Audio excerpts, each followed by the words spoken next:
Now joined by Robert Siciliano on the phone. And Robert, you ran the Boston Marathon the year of the bombing. You are there in Massachusetts. Want to get your reaction to this news? You know, as long as justice is served, the people who were victimized, everybody who was a witness, as long as justice is served, then it's going to make a lot of people relatively happy. What do you think the general reaction is there in Boston now that this news is coming out? This has been going on for quite some time now. This trial has been taking place. Now we're going to wait and see whether he will be sentenced in the death penalty. What are your thoughts? What will be the likely reaction among Bostonians? You know, I'd love to be able to say, you know, there'll be a sense of relief, but it's not one of those things that you can actually be relieved of. It's something that happened. It affected a lot of people in a lot of different ways. Tragedy never really leaves you. It's always with you. And, you know, as long as there's evil people in the world, you know, it's hard to move forward from something like that. What has it been like as this trial is going on? We understand that the 2015 Boston Marathon will take place later on this month in just a couple of weeks. This is something that you've taken part in. What is the mood there as this approaches another anniversary, but another race?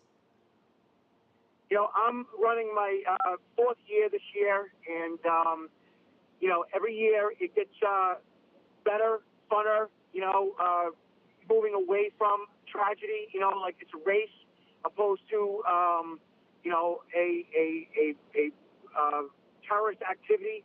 And, you know, it's a good when millions of people come together for the same cause, many of us for charities, and, you know, everybody's there with their families and just trying to, you know, run a race and have fun.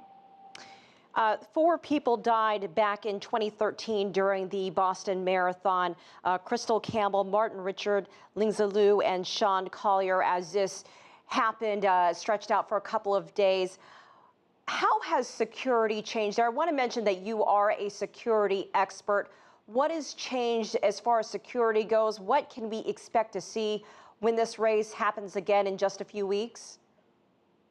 When I ran last year, there were helicopters above me the entire time I ran. For 26 miles, there were helicopters above my head. And there were law enforcement officers, it seemed, every couple of hundred feet. There were somewhere around 3,500 security professionals along the course. And, you know, it felt as safe as it could possibly feel. Obviously, there's no such thing as 100% security, but the literal boots on the ground and security in the air did and will do the best they possibly can. Do you expect to see the same type of security this year? I would expect nothing less of Massachusetts and the Boston Athletic Association. You know, it's all relative to the crime climate, but I'm guessing that this year will be just as tight.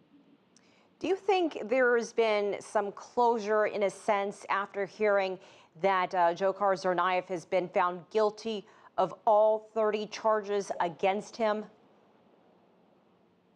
You know, the fact that he was convicted of everything is shows, you know, absolute justice as far as I'm concerned. And you know, there'll be an element of closure, of moving forward, of mourning that takes place with every loss, and you know that might help it a little quicker. But you know, it still lingers in the air, and it really, like 9/11 and all tragedies before them, you know, they're always still in the air. All right, Robert Siciliano, we appreciate your time. Thank you so much for joining us from Boston. We'll check in with you throughout the day.